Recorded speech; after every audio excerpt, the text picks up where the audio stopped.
এই বাবরি মসজিদ ভেঙে সেখানে রাম মন্দির করেছে, এটা তাদের ভুল ধারণা। আমার আল্লাহর ঘর আল্লাহ ঠিক হেফাজত করে রেখেছে। যেখানে বাবরি মসজিদ ছিল সেখানে কিন্তু রাম মন্দির করতে পারেনি। আজকে আমাদের ভারতবর্ষে কালো দিন। আমাদের কাছ থেকে আমাদের বাবরি মসজিদ কেড়ে নিয়ে সেখানে রাম মন্দির উদ্বোধন করেছে। ওই জন্য বলছি না, আজকে আমাদের ভারতবর্ষে কালো দিন। আবার এতে কিছু মুসলমানও কিন্তু অনেক খুশি, এদের রাম মন্দির উদ্বোধন হয়েছে। কিছু মুসলমানও অনেক খুশি।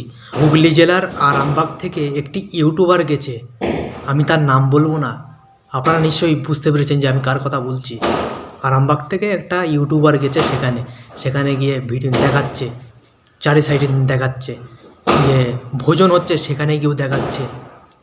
তোমার লজ্জা লাগলো না? তুমি মুসলমান ঘরের ছেলে হয়ে তুমি ওই জায়গায় কি মুখ নিয়ে তুমি গেছো ওই জায়গায়? আজকে 500 বছরের ওপরে আমাদের বাবরি মসজিদ আমাদের থেকে কেড়ে নিল, আর তুমি একটা মুসলমানের ঘরের ছেলে হয়ে তুমি কিভাবে ওই জায়গায় গিয়ে ভোজন হচ্ছে, উৎসব হচ্ছে, কিভাবে তুমি দেখাতে পারো? আল্লাহ কেন গজব দেবে না? এদের মতন কিছু পাতাখোর মুসলমানদের জন্য আজকে আমাদের সমাজটা খারাপ হচ্ছে, শুধুমাত্র এইসব কিছু পাতাখোর মুসলমানদের জন্য। আরে তোমার অন্তরটা একবারও কাঁদলো না? তোমার অন্তরটা একবারও কাঁদলো না যে আমাদের থেকে আমাদের বাবরি মসজিদটাকে ছিনিয়ে নিয়েছে? একবারও তোমার অন্তর কাঁদলো না? তুমি সেখানে গিয়ে ভোজন করাচ্ছে, উৎসব করাচ্ছে, সেসব গিয়ে তুমি দেখাচ্ছ। যখন বাবরি মসজিদ ভেঙেছিল তুমি গিয়েছিলে, এখন সেখানে রাম মন্দির উদ্বোধন করছে, তুমি গিয়ে দেখাচ্ছ। আল্লাহ কিন্তু ছাড় দেয়, কিন্তু ছাড়েন না। যখনই বাবরি মসজিদের ফটো চোখে পড়ে না, তখন চোখ দিয়ে পানি আপনা ঝরে যায়, আর তুমি সেখানে গিয়ে খুশি আনন্দ ফুর্তি করছো। মুসলমান তুমি না মুসলমানের নামে কলঙ্ক তুমি? আল্লাহ ছাড় দেয় কিন্তু ছাড়েন না। আজও বাবরি মসজিদ আমাদের অন্তরে আছে, এখানে আছে বাবরি মসজিদ, আমাদের এখানে আছে।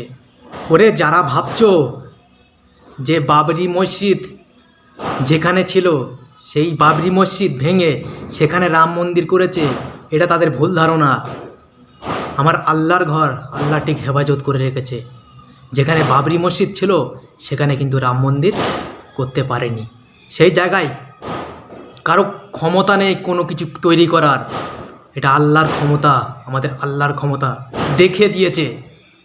সেই জায়গায় রাম মন্দির তৈরি করতে পারিনি, আর পারবেও না কোনো জিনিস করতে। আল্লাহ আছে আমাদের, আল্লাহ দেখিয়ে দিয়েছে। অন্ধভক্তরা যেসব কিছু মুসলমানের আছে না, অন্ধভক্ত, তাদেরকে বলছি আল্লাহ আছে, আল্লাহ কিন্তু ছাড় দেয়, কিন্তু ছাড়েন না। আল্লাহ দেখিয়ে দিয়েছে, আল্লাহর ঘরকে হেফাজত করেছে।